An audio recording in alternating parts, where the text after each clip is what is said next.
everybody. Welcome to another episode of Black Girls Make Music. Thank you so much for tuning in. Thank you so much for supporting, for listening, for sharing. Thank y'all so much. Today, I'm so excited because I have a wonderful interview to share with y'all. This is an interview I had with my friend Kim. This is actually before COVID-19. So we were actually able to meet face-to-face and have a sit-down conversation about what it means to be a Black woman in music. She's a singer-songwriter, a minister, and we talk about everything in this episode, from being a unicorn amidst horses. We talk about being creative. We talk about the weight and the heaviness that comes with being a Black woman in creative and even religious spaces. And we talk about trauma that she's experienced within the church, how she's come out of it, how she's becoming free, how she's learning every day to take care of herself. And we just talk about so much more. This episode is just power-packed with just like amazingness. I just want to shout out Kim. Thank you so much for lending your story, lending your time, your encouragement to other people as well. You re-listening to this episode definitely re-inspired me. It reignited me. It made me feel like I wasn't alone, and I'm sure that you'll get the same feeling here. I love Kim so much. I appreciate you so much for doing this. And without further ado, y'all, here's my interview with the amazing, the talented, fearless and free Kimberly Williams. I should also mention that at the end of this episode, I'm going to actually be playing a song of hers, a cover that she did of O Come, Emmanuel.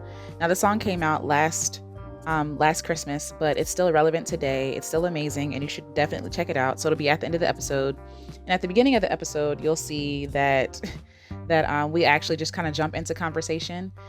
The recording starts mid-conversation, and you'll get a taste of who Kimberly actually is. So check it out.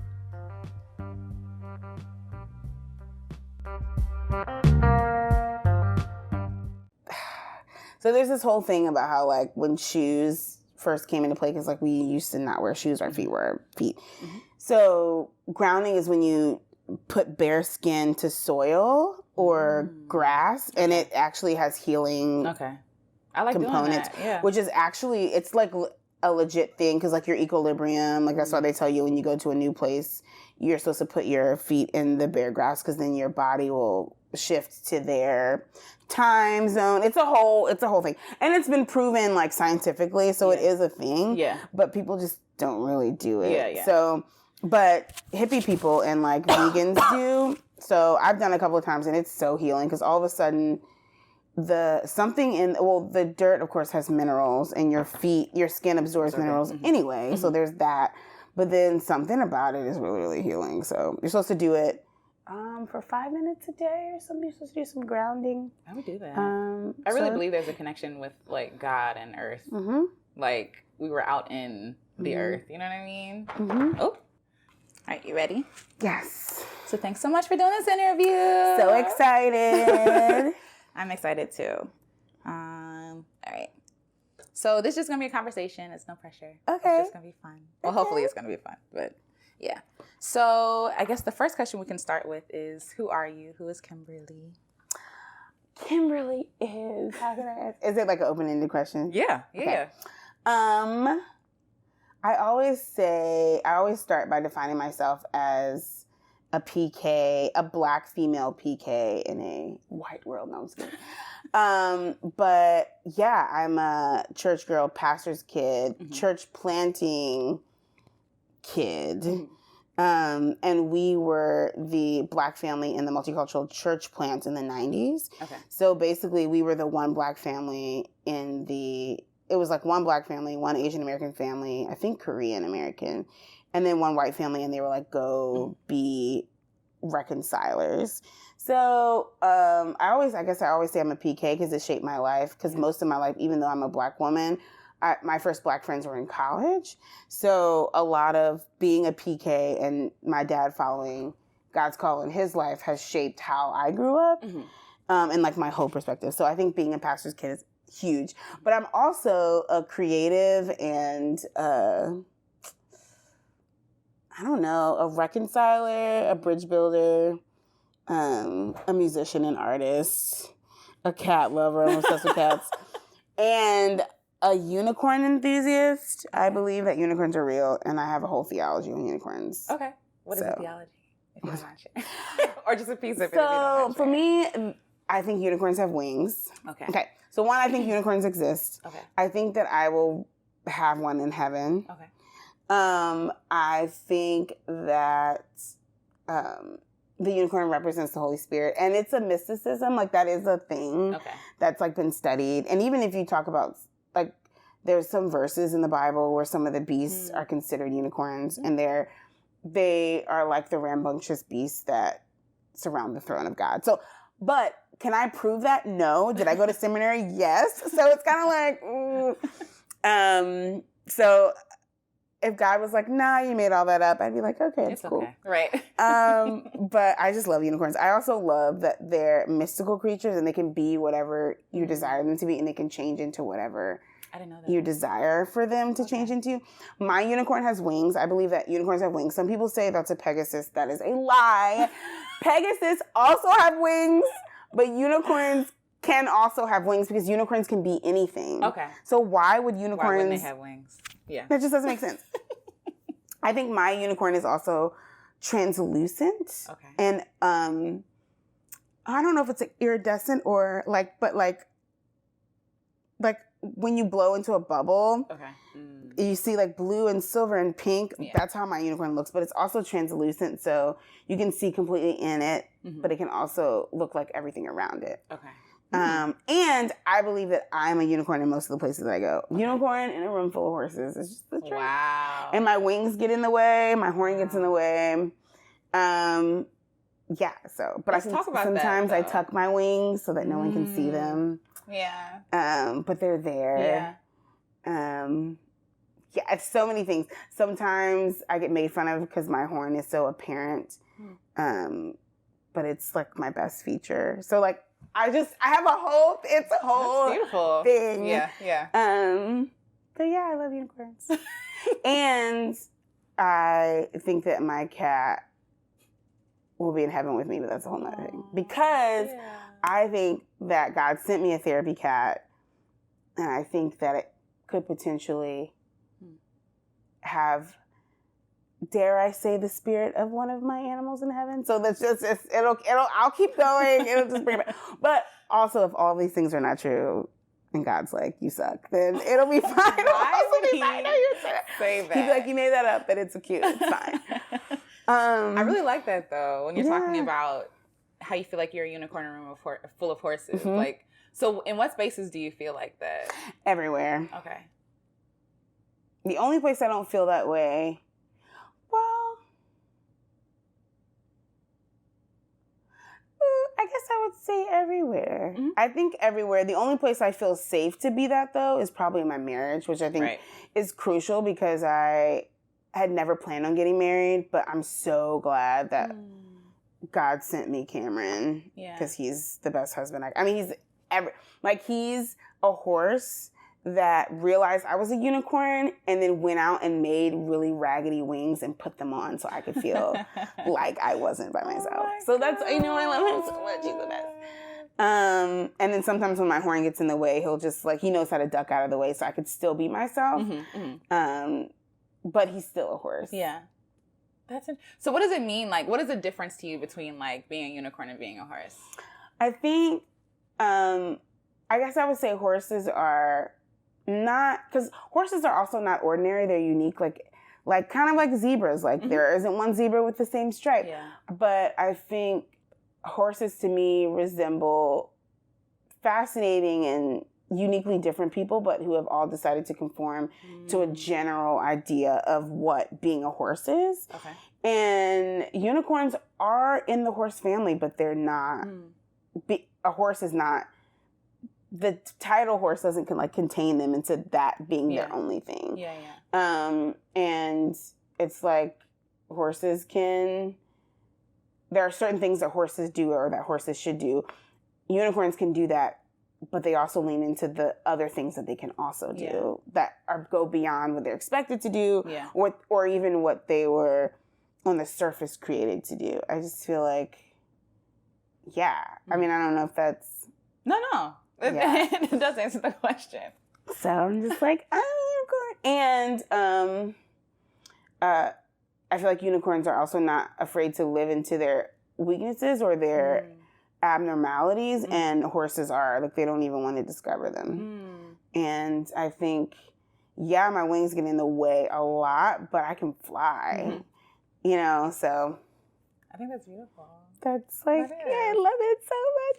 I want to get a unicorn tattoo so bad, but I'm afraid that God will hate me if I get a tattoo. So. What? This idea that So God I'm just would like, hate I have this, I'm like, oh God. I'm like, oh yeah, I have this whole theory. I have this whole theology on unicorns, which is not heresy, but apparently getting a tattoo is so weird. No, I don't know. I'm a little legalistic, and I think that's because of my PK roots, but and because I'm a classically trained clarinetist. So like before I did any kind of like worship or even vocal music, which I swore off as a young age because of trauma, which is a whole nother story. But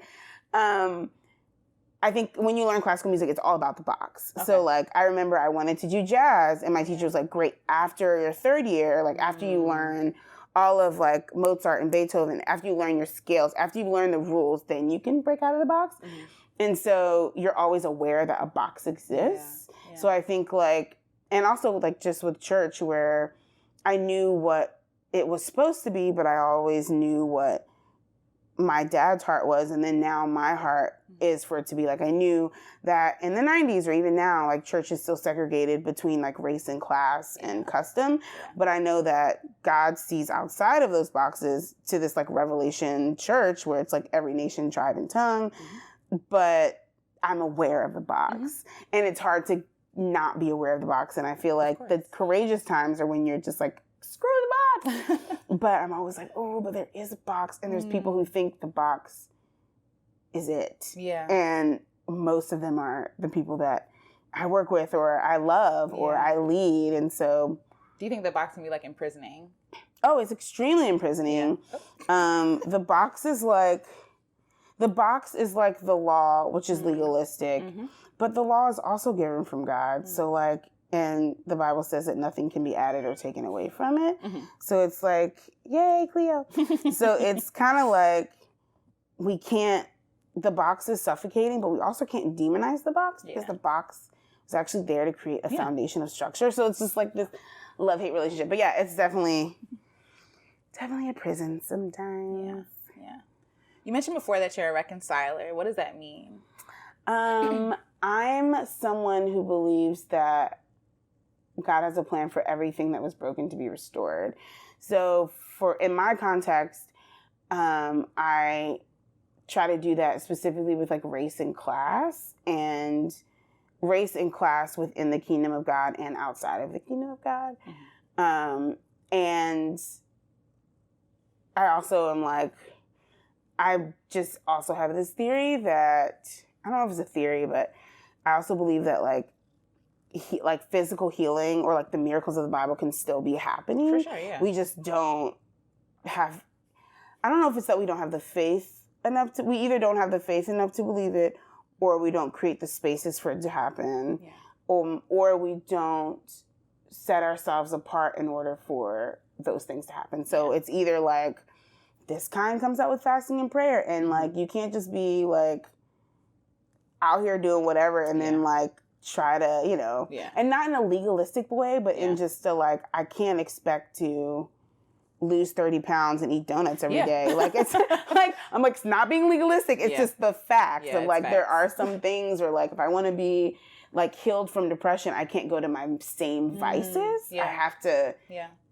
either legit try Jesus or not. But and Jesus plus counseling. Yes, because you can have both.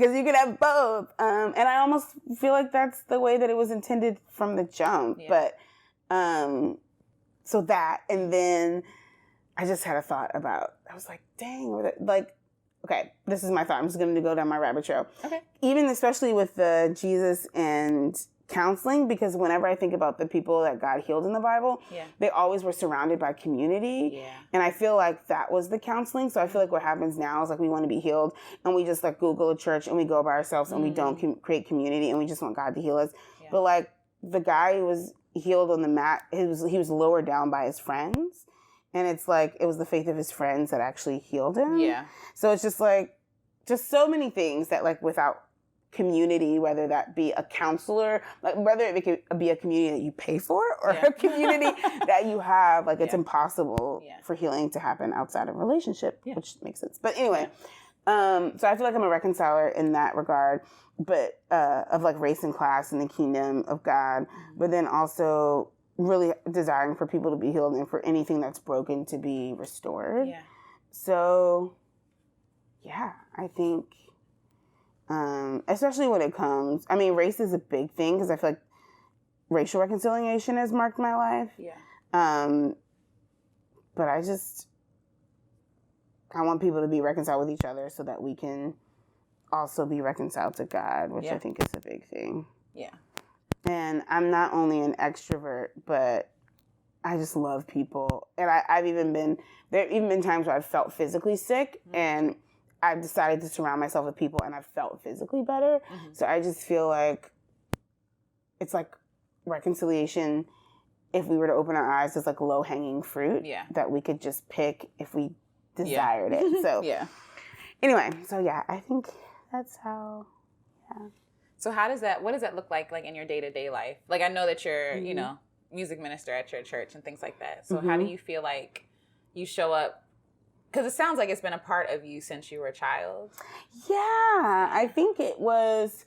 So in my family structure, I would say I tried to be the peacekeeper. I think that's the role I naturally played. Just like, oh, you know, let's all just get along, or, oh, let me tell some jokes. Yeah. So that, like, we can all, like, let go of this. Yeah. But then I feel like I also saw my parents model it really well. Like,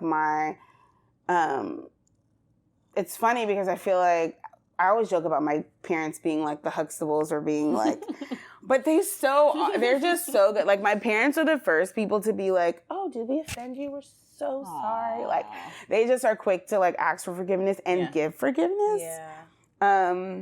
So I feel like that was kind of like, and I don't know if they were always that way or if they're just like that now, but like even in like, I'm married now, and like if Cameron and I want to do something a different way than my parents and it hurts their feelings, they'll still be like, yeah, but like we love and support you. And like, so I think that's kind of just like DNA. And then also, growing up, we were kicked out of a lot of churches.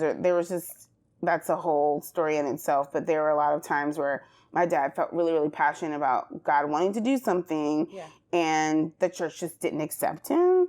And so it was we were either too black, or we were too liberal, or we were too conservative, or like my dad preached a sermon on peace after 9/11, but the church wasn't ready for it, and it was a conservative church. So they were like, you and your kids and your like wife can't come back. And peace like, at a church? Mm-hmm. But it was like literally, it was a conservative church. Literally it was the Sunday after 9/11 happened. Okay. And, you know, everyone was crying. It was a really passionate sermon. But even in that, I felt like my dad held it loosely. And it was like something that our whole family built, but yet when they were like, you can't even come back to something you created, he still held it loosely. So I feel like, I mean, the sad thing is I still have like trauma from being a PK and broken relationships in the church. Church people are the only people who have ever created deep woundedness in me. But just the way that I think I saw him carry it, and the way, and then like how they were blessed out of that, I feel like has allowed me to try to carry it the same way. So I guess in my everyday life, I try to hold relationships with value, but still be open. I'm always open for reconciliation, even when it's not fair, and even sometimes when it's not good for me, because this year I had a really, really rough year with being bullied at my job and being criticized by church people. Being a Black woman is really, really difficult. Being a pastor, because a lot of people don't believe women should be pastors, let alone women of color, especially in predominantly white spaces. But then I'm also a Black curvy woman who sings under light. So like my body is criticized. My voice is criticized. My husband is not a pastor. So it's like I'm my husband's pastor, which is criticized. So like, it's just like look, both parties. Some Black people are like, how do you let your wife, how do you let I don't get it. Allow. Yes, allow. And it's just so dynamics wise, I'm doing something that,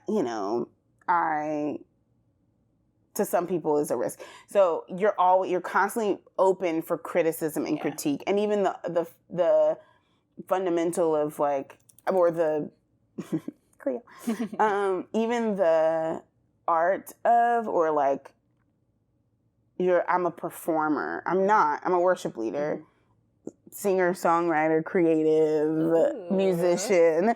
But like I get on stages and people are like, great. So now I can respond or critique or react to whatever. Yeah. So it's just kind of like the nature of the job. So every day I have to say, like, I have to receive what people have said or put out, and I can either hold on to it or I can be open to letting it go. So I feel like every day I have to practice reconciliation, where I acknowledge pain and suffering and forgive that thing and then let that go. And then seek to not change my disposition toward those very same people who could have hurt me.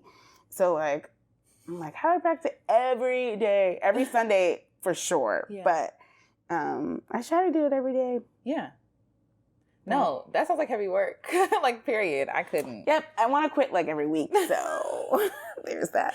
Dun, dun, dun. So let's talk about you being a musician, singer, songwriter. So like, when did you like start to, do you feel like you love music? I love music. Okay. So when did that love affair start? I think it started when I was super, super young. My dad plays guitar. We were a church planting family, which basically means that your church is everything. So you're the worship team, you're the ushers, you're the pastors, you're the Sunday school teachers and Sunday school students. And so we always would sing and play. My dad also, so he plays guitar, so he would always, whenever we had house church, we would sing and play with him. And when we were really, really little, he had a kids show, and it was called the Waldo Rainbow Show. It was this the Waldo Rainbow Show. Why do you say that? It just was great. I mean, we performed in malls. Oh, nice. We had a cable special for maybe a couple of months. Yeah. It was a whole thing. And so me and my sister in matching overalls, there's a picture I gotta find. We did like a library tour. You know how like kids have like shows at the library? Yeah. So hey Cameron. So sorry. No, it's okay. And so I think it was cultivated then. The first person I fell in love with was definitely Mahalia Jackson. And when I was really little, I used to sing really, really, really low. It's because I thought it was funny.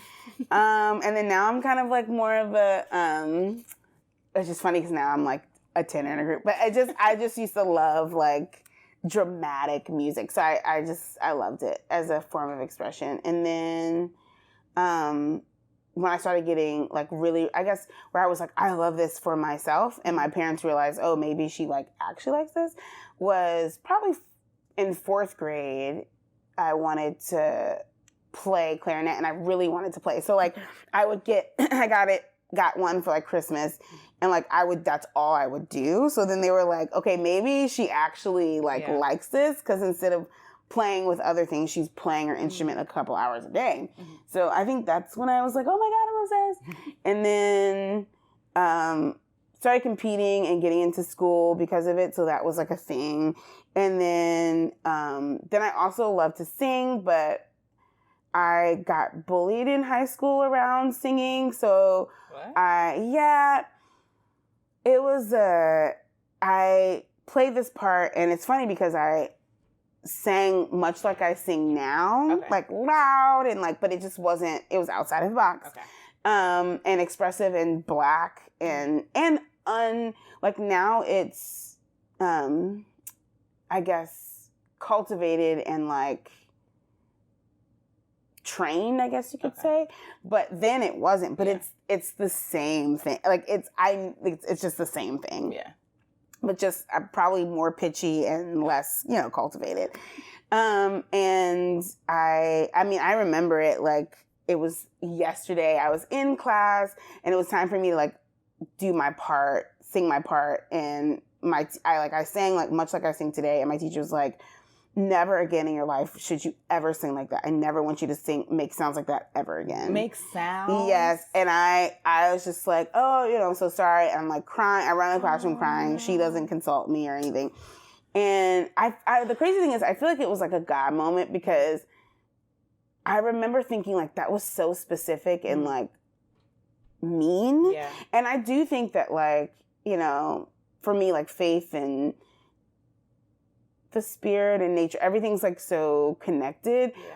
But like, it's kind of like the fact that I can remember the day I became afraid of the dark. Yeah. I feel like some things are principalities and powers that even are against us at a young age. For sure. Where I'm just like, that was a specifically dark, evil moment. Why was it so dark? And but anyway, that happened, and I was just like, oh, I should only sing classical, like this, like what I do is just not accepted. I'm already good at clarinet. I'm already getting into schools. I should just never sing again. So I vowed never to sing again. And so I didn't sing for like 3 years. And singing wasn't even my main thing. It just was like a fun thing. So all the way through college until but I still had a love for music. So I was still like competing on clarinet. I was still like, like auditioning. I think at that point in college, I was even going to New York to try to take auditions and like compete. Yeah. And, but then I found my first Black friend. So I think that's where the healing process was. I went to school, made my first Black friends ever, which is a whole nother thing. But I think being the only Black person in multicultural spaces, you are it. Yeah. So you don't really, I didn't get the Black church experience that I'd hoped to get, or that I desired to get, which is also a grievance. But now retrospectively I see, because God was like, I gotta like teach you how to do this now, because the rest of your life is gonna be this. Yeah. And we'll just like fill in the blanks later. So even now with my Black friends who sing like an urban doxology, they'll be like, oh, do you know this song? And I'm like, I don't know it. Like, I have gaps in like my Black gospel repertoire. They be like, how do you not know this song? And I'm like, girl, I didn't grow up in Black church. Yeah. If it's not. And then in college, I was listening to Hillsong. Like, I just am now hip to like, but anyway, but in that group, they were all going to gospel choir. So I was like, oh, I'm going to go to gospel choir. And then I got connected with John, who's my friend in MD now. And he was like, oh, you need to sing. So the first time I really sang was in his group. Wow. So that kind of like started it. But even in that, like another teacher was like, well, it looks like that singing is distracting you from, what you need to be doing here. And so I kind of gave that up, and then went to college, and this is a whole long story, but no, it's fine. Then I was like, I have to stop putting all my energy into singing and doing this, because I really need to focus on classical music and my goals there. And my full ride for school was on clarinet, not singing. So I was like, I really got to focus on clarinet. So then I felt a call to go to seminary, and I still went on clarinet. So I auditioned on that. I got a scholarship on that. Oh, wow. I went, and the reason I went to that specific school, which was in Fort Worth, Texas, which is another thing, is it was like, once again, I'm separate. I finally made like Black community, and then I'm separated again in the South, in an all white traditional Baptist seminary. But there was a teacher from France who was playing clarinet there and teaching it. So I was like, oh, if I can study under him, because I was, I've been playing clarinet for, I guess, 22 years, I think. So, the next thing after college is you find a professor and you sub in for them. And so that was what I was doing and was the plan.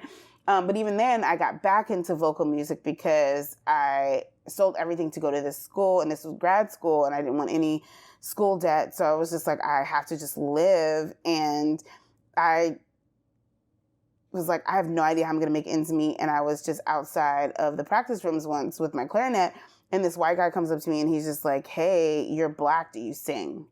What? Which still to this day is random. But even, it's funny because now when I look back to that day, I can't remember what his face looked like. I'm just like, he was just an angel. Yeah. I just think he was, because I was like, even after, so I'm clearly a clarinetist because I have a clarinet. Yeah. I'm just the only Black girl on campus. So he was just like, hey, you know, I think there might have been 2 Black female music majors in all of, you know. So he was like, oh, you're Black. Do you sing? And I just was like, yes. And he was like, my church wants to be diverse. They're looking for someone to be an intern. You should go there. This is the name of the church, right? Never see this guy ever again. Never see him at the church. Never see him at all.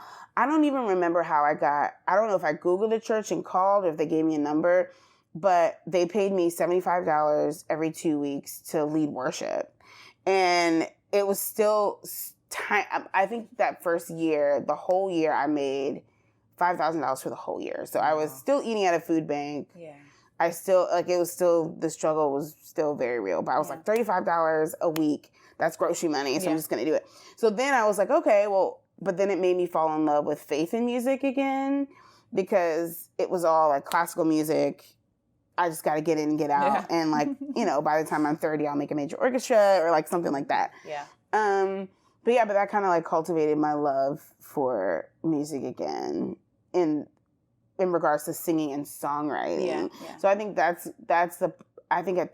that season of my life, because I was also super, super depressed, but because I was like extremely away from my family and had no money and was eating at a food bank for the first time in my life. Yeah. And I think I was 21 because that was grad school. So, but it cultivated like my love for singing and then songwriting.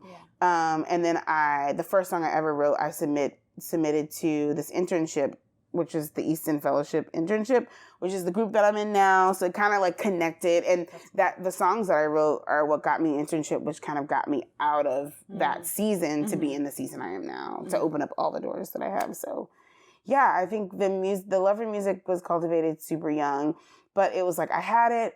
It was like a tiny flame, and then like someone snuffed it out, and then it was like another flame, and then someone snuffed it out, and then it was another flame, and then I think I just persisted in it and allowed God to like fan the flames, and then it was like the flame was what was like my saving grace to even get to like where I am. Yeah. So yeah, and I think songwriting is a part of that because I don't think that you can.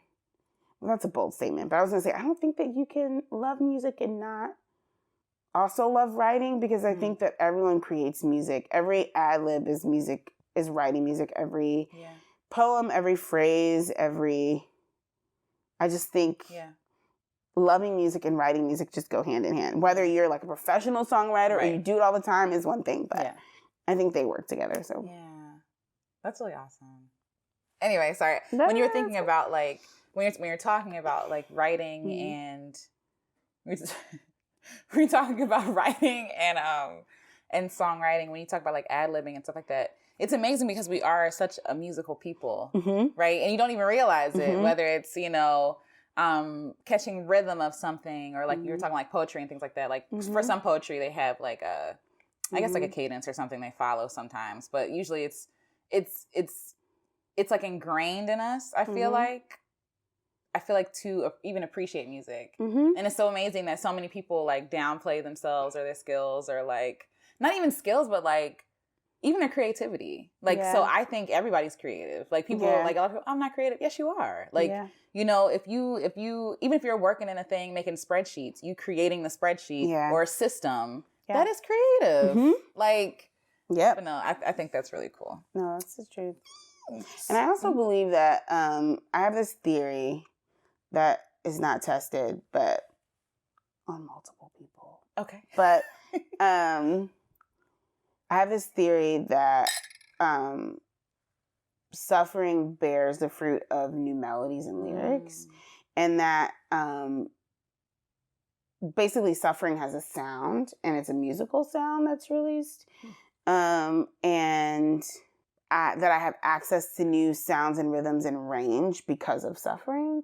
So like I've noticed that like the more internal suffering or relational suffering, I've just noticed that as life has gotten hard, vocally I've gotten more access to more things or more melodies or more riffs or and I know that it's not, since I spent most of my life as a classically trained clarinetist, and most of my life, I didn't take voice lessons, or I didn't, all my musical training, of course, I got formally, but not singing. Yeah. I know that they're not things that I created. And then even the fact that I didn't have a Black church experience, I know that it all comes from traditions and trauma that's passed down from generations before me. Yeah. So it's just like, and yeah, I do think that like there are things that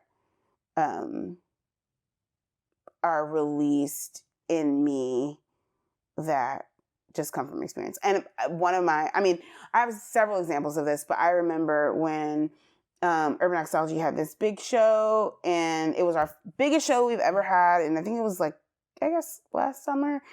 And I was there, and the night before, and it was like 6,000 people, which is a very big deal for us because we never sing in front of groups like that. But I flew there, and I always feel guilt when I fly. Why? Which is a Black woman thing, where it's just like you're married and you leave your husband home, and the world makes you feel guilty about it. Gotcha. So I always feel that way. Maybe I think it's like a female thing, but especially in like traditional Black homes, women usually stay home. And even now, people don't understand why I travel so much or why I'm so passionate about this thing.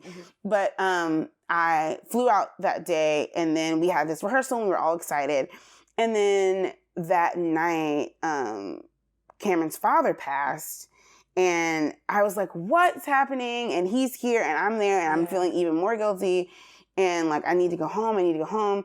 And of course, Cameron's just like, you already have a plane ticket for like 8 hours from now. Just do the show and come home. And so, I'm thinking about, and then, Black family structure. So you're also going through the story of like his father and his father's, like whenever someone passes, you relive like their life. I don't know how, even if you don't know it, I don't even know as much about his life, but then you think about your father's life and and so I was sitting in that all night, and the next day we were singing, and I lead a song called Purge Me, which is like this rock ballad kind of, I guess. I usually do the shouty songs, and I start singing things that I've never sung before. And you know how when you're in a group or when you sing a song, you're like, this is where the runs are. This is where, but it was like off the path of a song that I've sung like 30 times. But I know that's because when we're singing, we're not only our vocal cords aren't only vibrating. I feel like our spirit is moving and through time and space. And especially since God exists through time and space, I think there are also other things that exist through time and space. Like if God's already sitting at the end of time, in some ways I'm already sitting at the end of time with him, but yet I'm here. So it's just like, so who's singing in this moment? Is it that Kim, or is it this? Like, it's just, it's a whole, I'm glad you're following me. But, but it was one of those moments where I'm just like, I'm singing through the songs and experiences and melodies of my mother and her mother and her mother and her mother and her mother. And when all of those people come together, this is the sound that's released. And because I'm experiencing something that my mother and her mother before me experienced, I'm now tapping into the sound of what happened. So like, as I get married, I feel like, or at whatever life experience I go through that connects to other women or people around the world, I feel like I'll have a different sound. Same unique sound, but like access in a different way. And so I've just experienced that. So I don't know how I got there, but no, that's fine. But I'm like huge. I'm like, I think that suffering has a sound. It has a musical sound. No, I agree. So even, I don't know, like I have this thing, not that I want artists to go through pain, because that sucks. But I do a lot of times feel like artists create their best music after they go through something or while they're in the midst of something. And when you talk about like ancestral things, like you think about our ancestors, for most Black people who are here in America, they were slaves. Mm-hmm. Like they got here by way of the Atlantic slave trade. Mm-hmm. And so you would think about them singing to, one, keep rhythm, but also like Mm-hmm. to uplift spirits, to communicate. Like it's just this innate thing. And even when you read scripture, like the Bible, like songs, like just songs of lament, songs of like, you know what I'm saying? Mm-hmm. And I feel like through like being, I guess, pressed or being like the real stuff comes out. Mm-hmm. You know what I mean? And so, while I'm not like, oh yeah, no, suffer because you create great art, or because I feel like some people feel like they can't create art, which is a bad thing. They can't create art until they suffer. You know what I mean? So they sometimes self-sabotage or like, you know, accept things, artists, period, like not just like musicians. So they'll accept things or like they'll create a vice or something to keep them in that state. Yep. But I think it's important to kind of lean into that suffering. Yep. And not run away from it. Yeah. So. And I think that's why artists having the ability to sympathize and empathize and have compassion is huge, because I feel like our gift should be used to express not only our own suffering, but the suffering of others. Yeah. And so it's just like, you don't have to create any more vices. You're already broken, trust me. Yes. Like that's, honestly, I be saying that to myself. I'm just like, look, you're already messed up. You don't need to add no other addictions or nothing to your life. You're good. And if you're not good, then the people you lead on Sunday, they've got so many stories that they want to tell. Yeah. The people in your city have so many stories they want to tell. Yeah. Your family, you know, has so many stories that they want to tell. So for sure. Yeah. I agree with that. I'm just like, girl, you are broken enough. Yes. Don't add anything to that. But one thing I want to, you touched on your husband and how, I don't know. The light of my life. How has that been like navigating, one, marriage, because you said you didn't like plan on being married. No. And then like two, what it's like being, I guess, just like a Black woman in marriage, but also like a Black woman who is an artist who is also married. It is, thank the Lord that Cameron loves me. It's being a Black female creative is difficult. And then adding marriage to that is difficult, because I think I think it's always an issue of value and what is valuable enough, or are you valuable enough to justify what you're doing? I feel like it's usually how people approach it. So it's just like, you're Black, you are not a slave, you have the freedom to make money and provide resources. Is that really what you should be doing? I think it's always a question of like, is art or creativity valuable enough to replace another role that you as a Black woman should be doing? Yeah. Especially you as an educated Black woman should be doing. And then especially you in relation to an educated Black man. So for me, the hardest thing is, you're married to a lawyer. Why are you not just having a whole bunch of kids and staying at home? You are your grandmother's wildest dreams. Why are you doing this? Like, you don't have to do this. You could just love him well and stay at home and have kids. And I'm like, well, why can't I do both of those things well? Like, why can't I love him well and have kids and pursue I'm pretty sure that's my grandmother's wildest dreams. I'm pretty sure that's real. Your dreams for me are dreams, but they're insufficient or incomplete dreams. Or not insufficient. Maybe. For me, they're insufficient. I would say for you, for me, they're insufficient. For me, they're incomplete. Yeah. And also, you know, my husband, because I think that healthy marriages thrive off of encouraging each other creatively and in our careers. And so it's just like, no. I just no. You don't know me at all, and you definitely don't know my man. So but it's really difficult, because I think, unfortunately, as Black women, everyone thinks that they can comment on our bodies and our careers and our lives. Both Black and white people and all people. So I think the hardest part for me sometimes is when I get it from white communities and Black communities. So it's just like the only person who will ever get me is a Black woman. Yeah. So that sucks. Yeah. Especially since sometimes what's frustrating for me, especially in white spaces, is I feel like white women have white men to support them in their thoughts and ideas. And I feel like Black women don't always have that in Black men. Yeah. And then if they do, then it's secret because those Black men can't tell the other Black men that they feel the same way. I was gonna say, should I clean that up or should I just... that's the truth. But yeah, and I'm not. Yeah, I think the hardest thing for me has been when Black men who I know love and support me just don't get it. Yeah. And I'm just like, dang, you're the only one who could get it, because even sometimes there aren't very Black women doing what I'm doing, especially I feel like the only Black women who are doing what I'm doing, I actually know.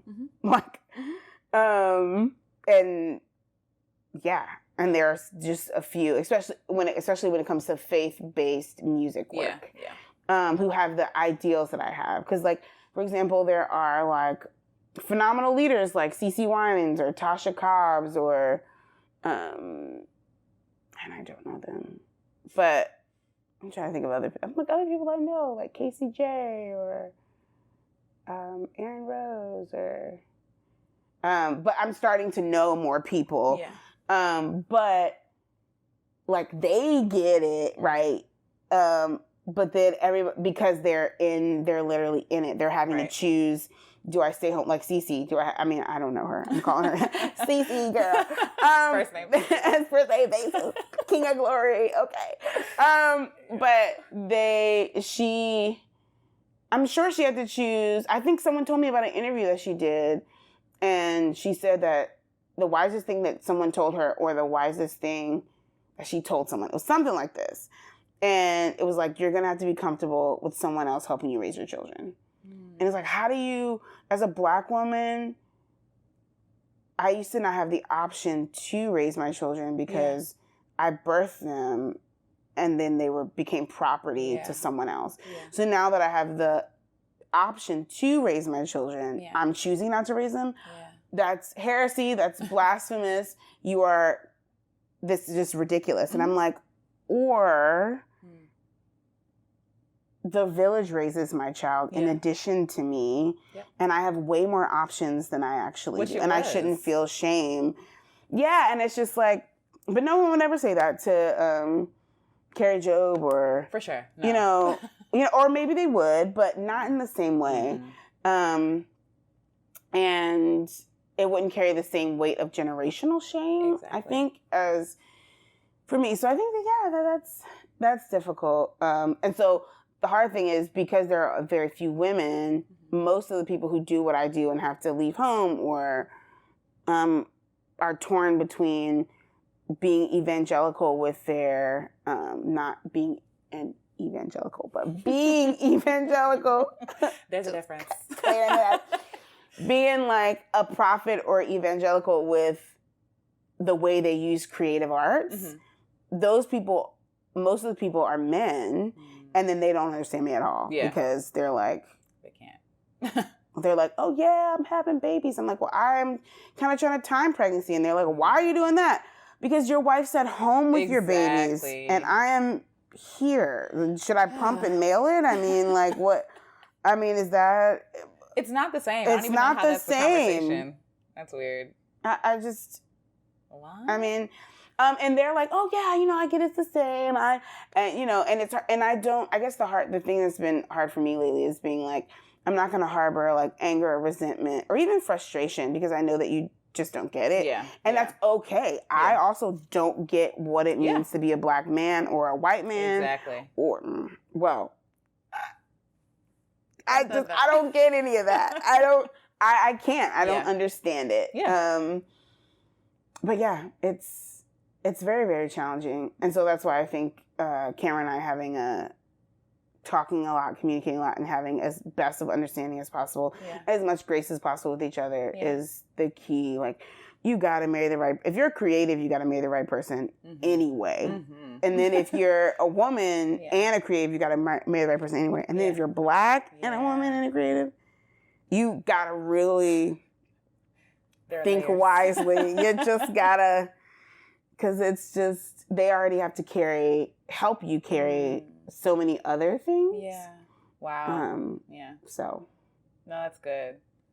Okay. So one of your shirts says, or I mean, it seems to be like a slogan. Is like, so can you say what the slogan is and what it means? Fearless and free. Yes. So what does it mean to be fearless? What does it mean to be free? And is it something you're actually aspiring to be as opposed to like? I put it on a shirt because I struggle with it. Yeah. I actually have 3 sayings. Okay.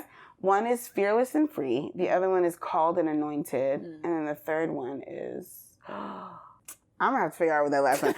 That one's not yet. Called and anointed will be the next one that I go after. But I have 3. And then I have this one slogan that says, I am she is me, and we are his. Yeah. Just because I'm like, it's just the fact that I literally stand on the shoulders of every woman before me is huge to me. And especially lately, I just wouldn't have. So I have to build. I have to build because they spent so much time building. I got to build so that my god baby, Jocelyn, can stand on my shoulders and build. Yeah. Building is not an option. Yeah. But to be fearless and free, I think means I put it on a shirt because I really wanted to do it. I think the journey to freedom is a very long one. It didn't stop. Like, Harriet Tubman started it, but we still want the journey.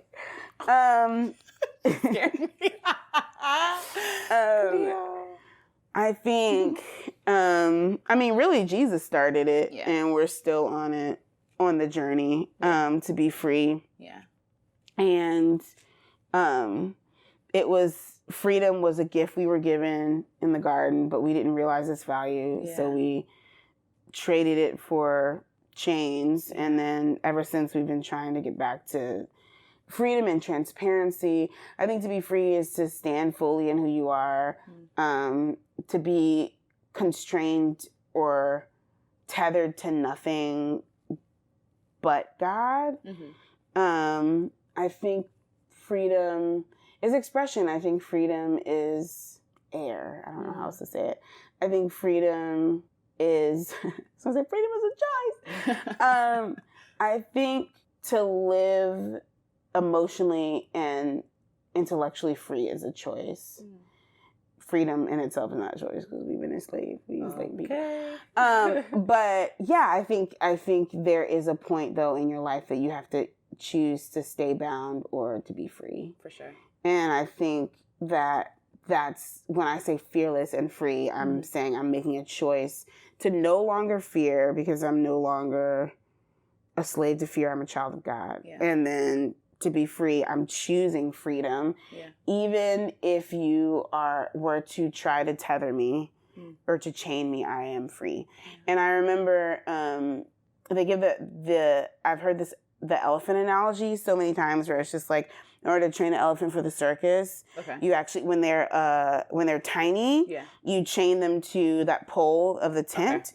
And so they're chained to it, and so they can only go in a certain radius. Yeah. And you keep them on that chain for, I think, a year, and you just train them. And so for the rest of their life, they'll never go outside of that. Crazy. Because, and you no longer chain them. They're no longer chained. And I'm just like, yeah, I am no longer chained, but in my mind, I'm a baby elephant. Yeah. So or even for me, I'm no longer 7 years old, the 7-year-old who was heartbroken because they kicked her family out of the place that she loved and she spent all of her time building. Yeah. I'm no longer that 7-year-old. I'm older. Yeah. I'm older. But no, I'm just not her anymore. I have power, I have agency that I can use.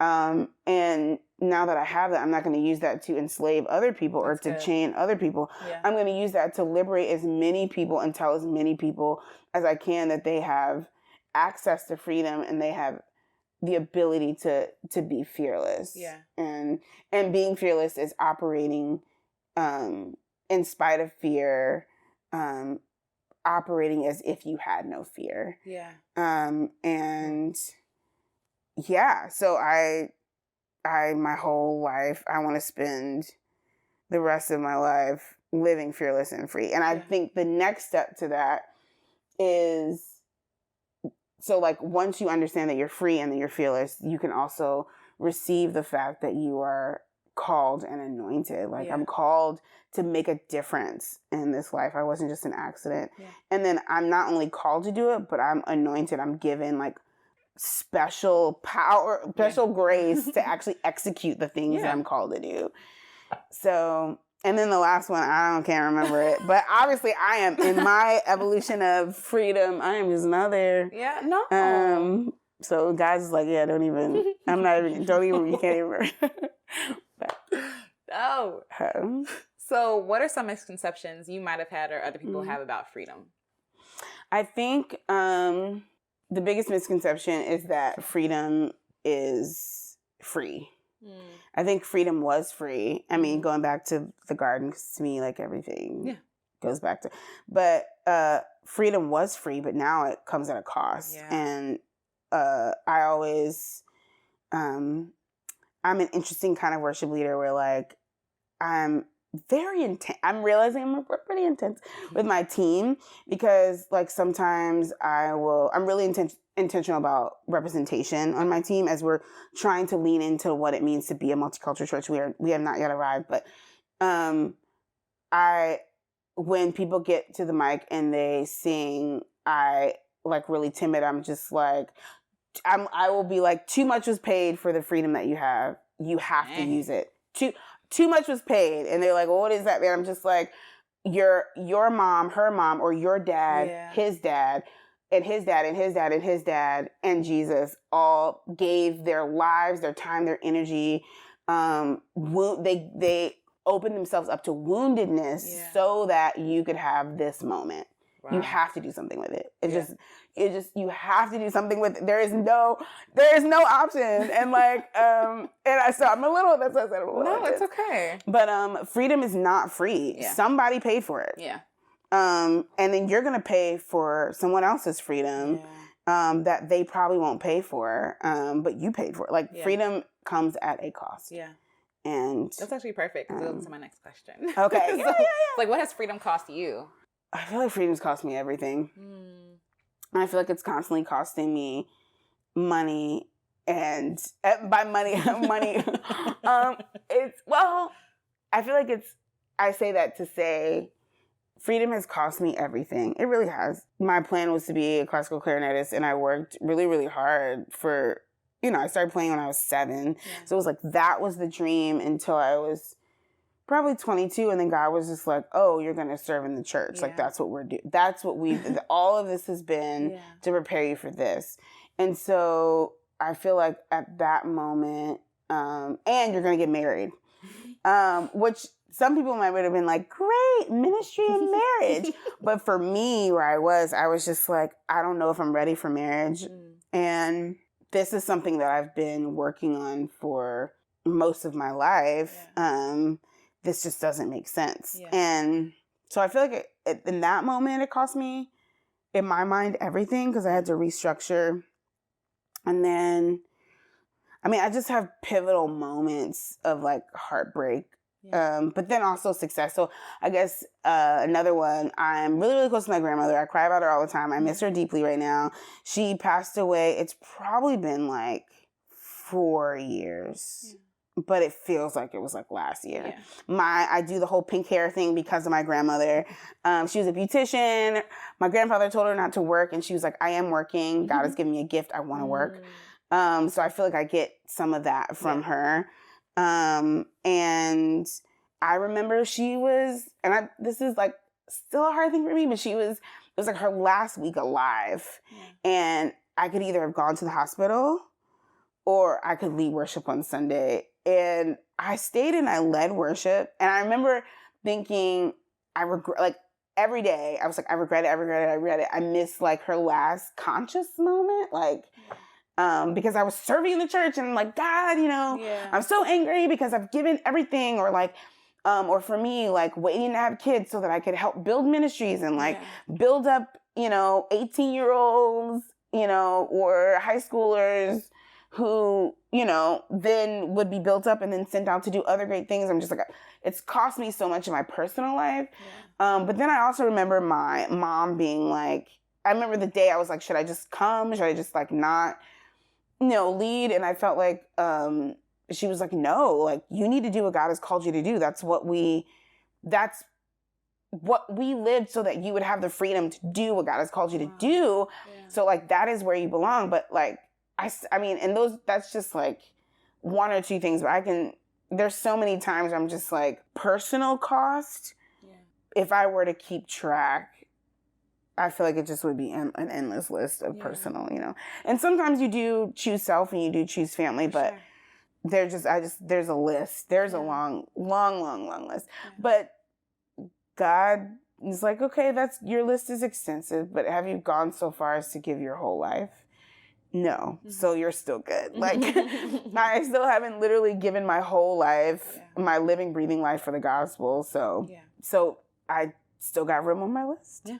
And God always replenishes tenfold. So I even think about how the job that I have now, I was working part-time at a church at first, and we were living in a townhouse in Maryland. That was our first house.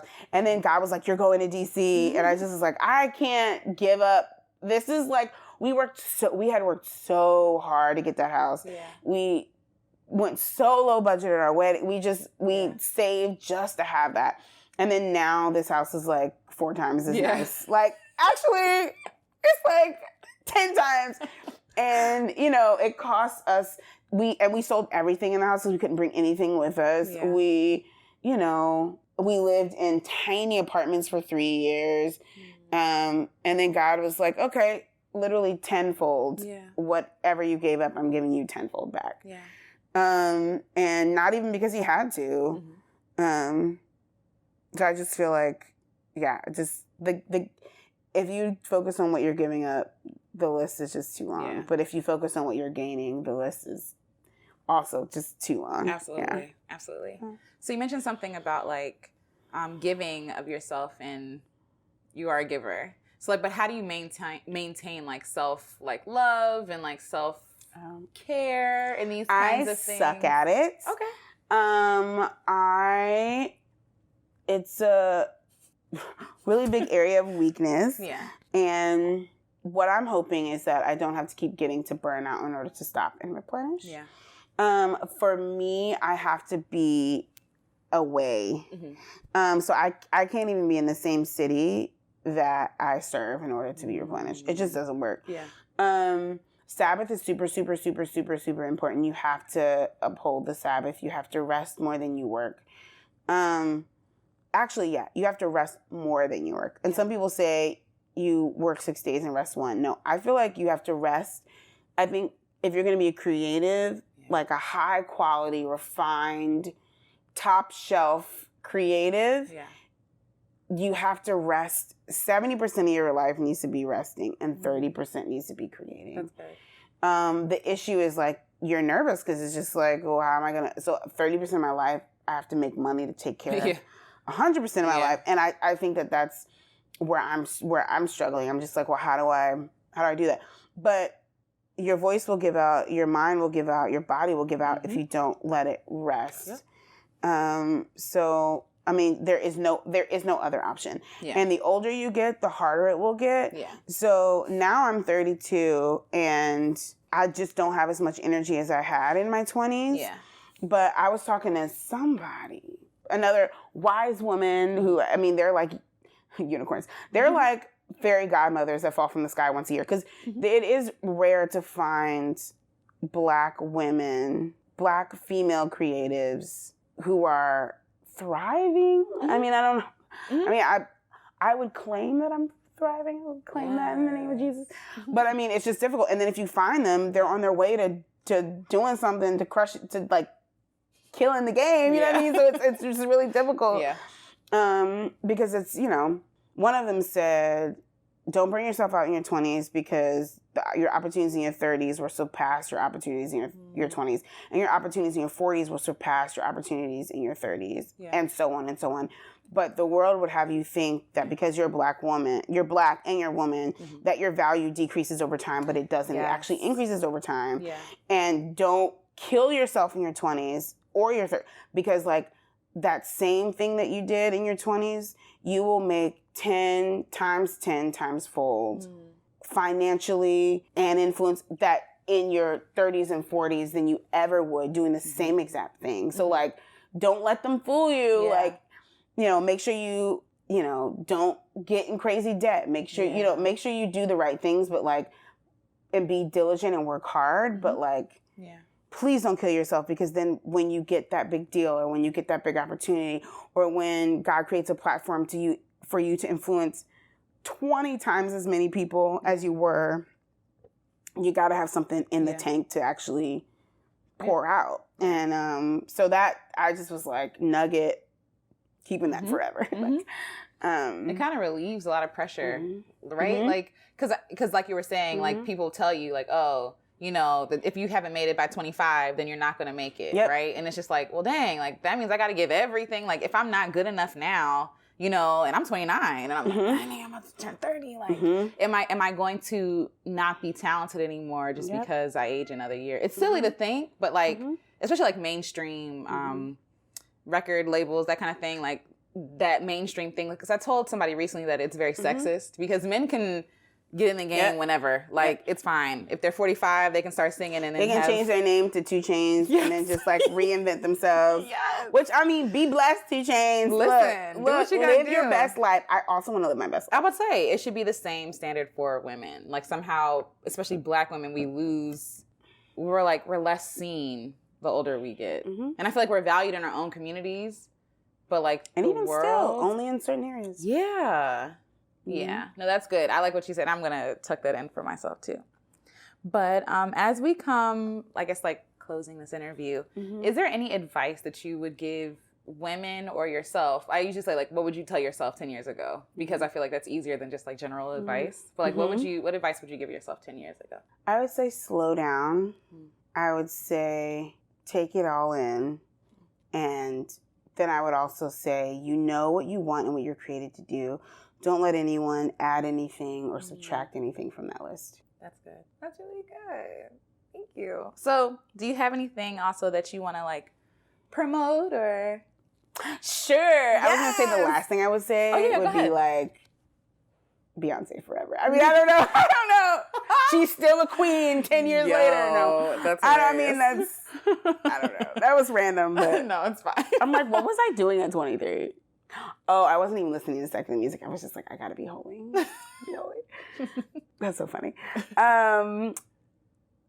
Promoting. So look me up. I am Kimberly W on Instagram. Yes. www.iamkimberly.com. I just love things. I'm going to be starting a YouTube channel, which will be great. That's just a window into my whole Black female leader Christian life. Yeah, I'm going to be dropping a single soon, so check out. I'm working on my EP, so 2020 is the year. Hey. Yeah, it's going to be called From the Garden to the City. And I'm really, really excited about that. Yeah, check me out. Check me out. Yes. Yay. So if you had to fill in the blank, so I am the blank Black woman. So you can use any adjective, any phrase. It doesn't have to be like one word. Like, what would you use to describe yourself in this moment? Because I feel like we're always changing. So. I think I would say I am a valuable Black woman. Yeah. That's what I would say. I think that's powerful. I have value. Okay, that is okay, that's fine. It's fine. No. I'll just cry in my closet. It's good. It's okay. Yeah. Crying is healthy. It's so healthy. Yes. I cry almost every day. But I just be crying, and then I just be so dehydrated. And I'm just like, whew, okay, all right. Can I get some water, please? Not dehydrated. Oh my gosh. No, it's good. It's good. Yes. It's therapeutic. Yeah. I love you. Thank you so much for Yay, you're the doing this. best. Yes. So thank you so much. Yeah. O come, Emmanuel,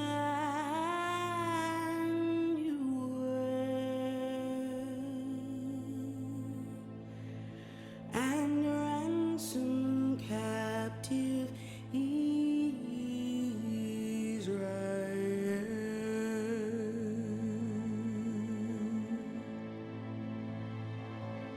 That mourns in lowly exile